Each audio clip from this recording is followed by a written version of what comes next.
بسم اللہ والصلاۃ والسلام علی رسول اللہ، اما بعد۔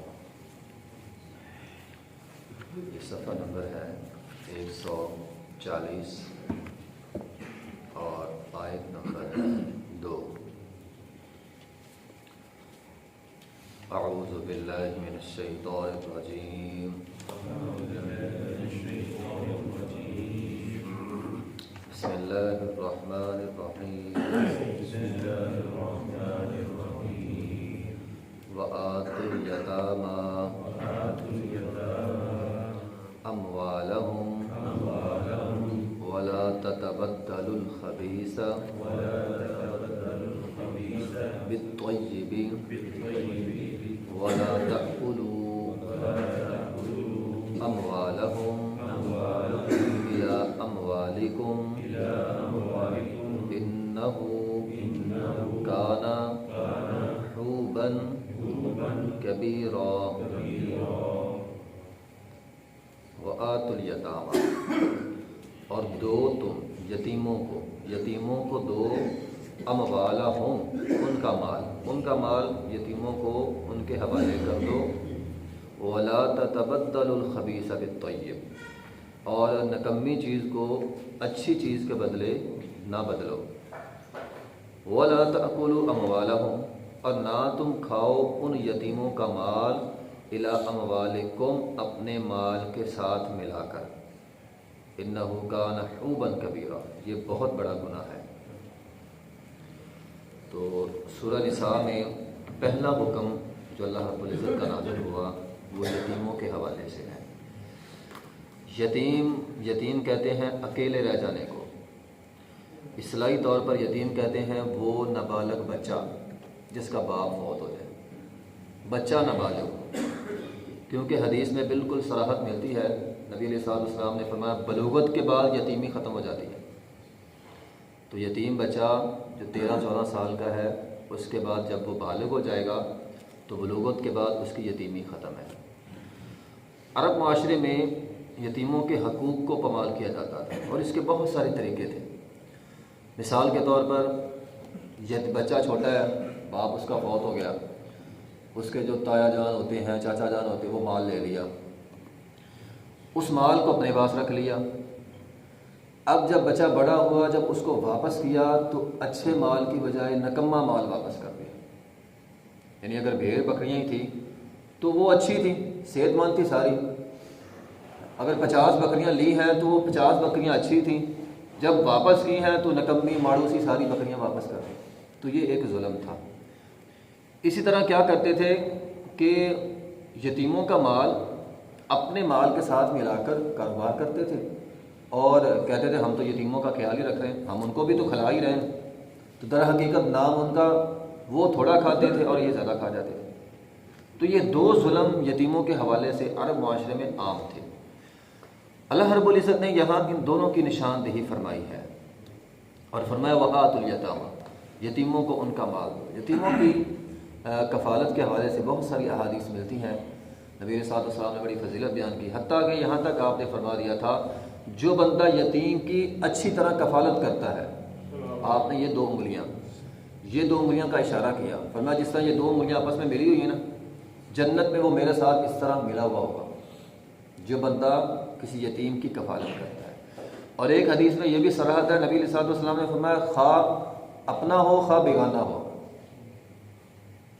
یتیم بچہ اپنا ہو، بھتیجا بھانجا ہو، یا یتیم بچہ کوئی اور ہو، بیگانہ ہو، برادری کا بھی نہ ہو، باہر کا ہو، اپنا ہو غیر ہو، جو بندہ کسی بھی یتیم کے سر پہ ہاتھ رکھتا ہے، کسی بھی یتیم کے سر پہ، خواہ اس کی ذمہ داری بنتی ہے خواہ نہیں بنتی، بعض لوگوں کی تو ذمہ داری ہوتی ہے نا، چاچا تایا اس کی تو ذمہ داری ہے وہ خیال رکھے، خواہ اس کی ذمہ داری نہیں بھی بنتی لیکن وہ یتیم بچے کے سر پہ ہاتھ رکھتا ہے، شفقت کا اس کا خیال رکھتا ہے، فرمایا جنت میں وہ میرے ساتھ ہوگا۔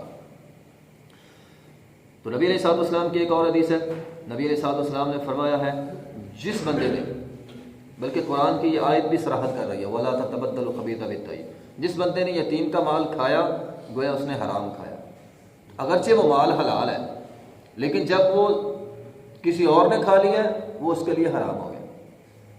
تو بہرحال یتیم کا مال نہیں کھانا۔ جب یہ آیت کریمہ اتری نا وآتوا الیتامی اموالہم ولا تتبدلوا الخبیث بالطیب، صحابہ کرام تو ڈرنے والے لوگ تھے، وہ ڈر گئے۔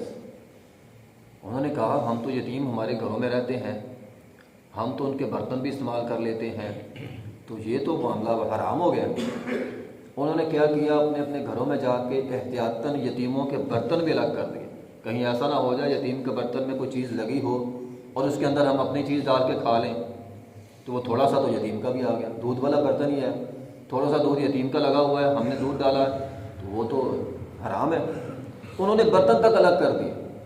اب یتیم سارے اکٹھے ہو کے نبی علیہ السلام کے پاس آ گئے، انہوں نے کہا کہ یہ کیا ہوا، انہوں نے تو ہمیں بالکل الگ کر دیا ہے ہمارا کھانا پینا، کہ کہیں احتیاطاً کہ کہیں ہم یتیم کا ایک لقمہ نہ کھا لیں۔ پھر قرآن کی آیت نازل ہوئی، اسی صورت میں ہے، آگے چل کر ہم پڑھیں گے وَيَسْأَلُونَكَ الْيَتَامَى قُلْ إِصْلَاحٌ لَهُمْ خَيْرٌ وَإِن تُخَالِطُوهُمْ فَإِخْوَانُكُمْ۔ اللہ رب العزت نے فرمایا یتیموں کے ساتھ مل کر کھا سکتے ہو، ہاں اللہ جانتا ہے، وَاللَّهُ يَعْلَمُ الْمُفْسِدَ مِنَ الْمُصْلِحِ، اللہ فسادیوں کو بھی جانتا ہے، اللہ اصلاح کرنے والوں کو بھی جانتا ہے۔ تو ایک بندے کی نیت اصلاح کی ہے، یتیم کا مال کھانے کی نہیں ہے، تو اگر وہ یتیم کا برتن استعمال کرتا ہے، اس کے گھر کے اندر برتن یتیم کے بھی ہیں، اپنے بھی ہیں، کبھی یتیم کے برتن میں پانی پی لیا، کبھی اپنے برتن میں پی لیا، تو اس میں کوئی حرج نہیں ہے۔ تو پھر اسلام نے، قرآن نے رخصت دے دی کہ ان کے ساتھ مل کر کھا سکتے ہیں، لیکن زیادتی نہیں کرنی، اس کھانے کو بہانہ بنا کر زیادتی نہیں کرنی۔ ہاں زیادتی کے علاوہ، لالچ کے علاوہ ان کے ساتھ مل کر کھا بھی سکتے ہیں۔ وَآتُوا الْيَتَامَى، دو یتیموں کو کون دے؟ سرپرست، جو ان کی سرپرستی کر رہا ہے، خواہ وہ چاچا ہے، تایا ہے، یا کوئی بھی اور رشتہ دار ہے، جو بھی سرپرستی کر رہا ہے وہ دے۔ کب؟ جب وہ بڑے ہو جائیں، جب ان کی یتیمی ختم ہو جائے، جب وہ بالغ ہو جائے۔ جب وہ بالغ ہو جائے تو کیا کریں؟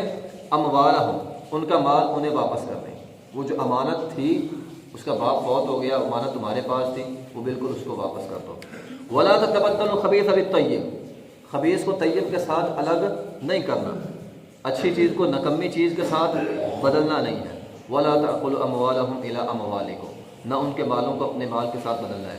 حضرت عائشہ رضی اللہ عنہ فرماتی ہیں، یہ آیت نازل ہوئی تھی، ایک یتیم بچی تھی، اس کا جو سرپرست تھا نا، جو اس کی پرورش کر رہا تھا، وہ یتیم بچی مالدار تھی، اس کا باپ جو ہے وہ اچھا خاصا مال چھوڑ کر گیا تھا۔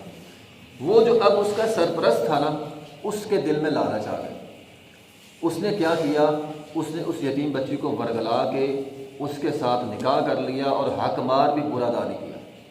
مقصد یہ تھا کہ اس کا مال بہت زیادہ ہے، اس کے ساتھ نکاح کر لوں گا تو یہ مال سارا میرا ہو گیا۔ اس پر اللہ تعالیٰ نے یہ آیت کریمہ نازل کی ہے کہ اگر نکاح کرنے کا مقصد مال کا حصول ہے تو پھر وہ ظلم ہے۔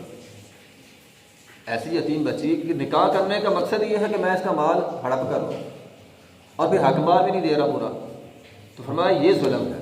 ہاں البتہ اسلام کے اندر یہ اجازت موجود ہے کہ اگر مال کی لالچ نہ ہو، ایک یتیم بچی ہے، اس کے ساتھ نکاح کیا جا سکتا ہے، اگر آپ اس کے محرم نہیں ہیں، اس کا آپ کے ساتھ تعلق محرم رشتے کا نہیں ہے، اس کے ساتھ نکاح ہو سکتا ہے۔ لیکن اگر مال کی لالچ ہے، مال کا حصول ہے، مال کھانا ہے، تو مال کھانا حرام ہے، نکاح کرنا حرام نہیں، مال کھانا جو ہے وہ حرام ہے۔ تو حضرت عائشہ رضی اللہ تعالیٰ فرماتی ہیں، وہ لڑکی جو ہے وہ پاس آئی، اس نے کہا جی یہ تو میرے ساتھ نکاح ہو رہا ہے، یہ سارا میرا مال کھا جائے گا۔ تو اس پر قرآن کی یہ آیت جو ہے وہ نازل ہوئی، اور پھر اس کے بعد اگلی آیت بھی، اگلا حکم بھی نازل ہو گیا کہ اگر کوئی بندہ مال کے حصول کے بغیر یتیم کے ساتھ نکاح کرنا چاہتا ہے تو وہ کر سکتا ہے۔ تو بہرحال فرمایا وَلَا تَتَبَدَّلُوا الْخَبِيثَ بِالطَّيِّبِ، خبیث کو طیب کے ساتھ۔ اس کے بہت سارے طریقے ہو سکتے ہیں، کاروبار آپ کر رہے ہیں، اب یتیم کا بھی مال ہے، آپ چاچا ہیں، تایا ہیں، آپ کا بھی مال ہے، اب پروفٹ آ گئی ہے تو پروفٹ میں سے اچھی چیز آپ رکھ لینا، نکمی اس کو دے دینا، ٹھیک ہے۔ اس طرح زمین ہے، زمین کی پیداوار ہے، اچھی اچھی پیداوار اپنے پاس رکھ لی، جو تھوڑی سی لو کوالٹی کی ہے وہ یتیم کے حوالے کر دیں۔ تو یہ ہے وَلَا تَتَبَدَّلُوا الْخَبِيثَ بِالطَّيِّبِ، یہ بھی اسی کے اندر آتا ہے۔ اگر پروفٹ آئی ہے، اچھی اور نکمی ساری مکس ہے۔ اسی طرح جب وراثت تقسیم ہوتی ہے تو بعض اوقات کیا ہوتا ہے، اپنے پاس اچھی جگہ رکھ لی اور یتیم کو جس کی ویلیو نہیں ہے، کم ویلیو ہے، وہ جگہ، وہ زمین یا وہ مکان وہ یتیم کے حوالے کر دیا۔ تو یہ ساری چیزیں اس کے اندر شامل ہیں۔ یہ جو ہے نا وَلَا تَأْكُلُوا أَمْوَالَكُمْ إِلَىٰ أَمْوَالِكُمْ، ملانا نہیں ہے اور بدلنا نہیں ہے، نہ ملانا ہے اپنے ساتھ نہ بدلنا ہے، تو اس کے اندر ساری چیزیں آ گئی۔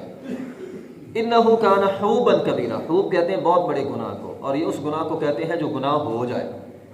تو یہ بہت بڑا گناہ ہے، یتیم کا مال کھانا بہت بڑا گناہ ہے۔ نبی علیہ الصلوۃ والسلام نے فرمایا ہے جو بندہ جس نے یتیم کے کھانے پینے کی ذمہ داری لی، ایک ہے اس کا کھانے پینے کی ذمہ داری لینا، ایک ہے اس کا مال کھانا، فرمایا جس نے کھانے پینے کی ذمہ داری لے لی اللہ اس کو جنت میں داخل کرے گا، یہ اتنا بڑا ثواب کا کام ہے۔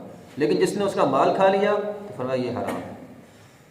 تو بہرحال ایک اور حدیث میں ہے نبی صلی اللہ علیہ وسلم نے فرمایا مسلمانوں کے گھروں میں سے سب سے بہترین گھر اس انسان کا گھر ہے جس کے گھر میں یتیم پلتا ہو اور وہ اس کا خیال رکھے، اور مسلمانوں کے گھروں میں سب سے بدترین گھر اس انسان کا ہے جس کے گھر میں یتیم ہو اور اس کا حق کھاتا ہو۔ اب سورہ فجر کے اندر اللہ رب العزت نے قرآن میں فرمایا ہے فصب علیہم ربک صوت عذاب، اللہ تعالیٰ فرماتے ان پر تیرے رب کی طرف سے عذاب برسا۔ آگے چل کے اللہ تعالیٰ نے ان کے جرائم بیان کیے، ان کا جرم کیا تھا، کلا بل لا تکرمون الیتیم، وہ یتیم کی عزت نہیں کرتے تھے، ان کا مال کھاتے تھے، ان پر تیرے رب کا عذاب برسا ہے۔ اور آگے پوری وضاحت ہے ولا تحاضون علی طعام مسکین، مسکینوں کو کھانا نہیں کھلاتے تھے، وتأکلون التراث اکلا لما، وہی بات جو میں نے پہلے کی ہے، وراثت کا مال کھانے کی کوشش کرتے تھے، یتیم کے وراثت کا مال ہم کھا لیں۔